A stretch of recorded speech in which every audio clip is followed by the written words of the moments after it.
సేవకుడు నా మీద తైలాభిషేకం వేసినప్పుడు ఆయన పరిశుద్ధాత్మ అభిషేకంతో నింపి యేసు మహారాజా పట్టణంలో కట్టిన సంఘం గురించి బలిపీఠం మీద రాసి అగ్నితో రాసి ఉన్నాడు.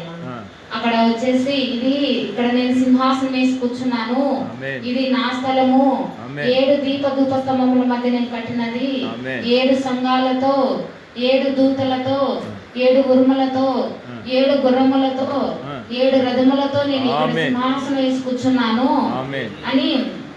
అయితే కాలము పరిపూర్ణమైనప్పుడు నా కుమారుని పంపెదను అని చెప్పినాడు. చూసినారు దర్శనంలో వేరే ఏం చూసినారు? చూసింది అది వేరే బలిపీఠం మీద అగ్నితో రాసి ఉన్నది. బలిపీఠం అంతా మండుతోంది, చుట్టూ మండుతోంది. మధ్యలో ఆ వాగ్దానం రాసి ఇచ్చినాడు. హల్లెలూయా. హల్లెలూయా.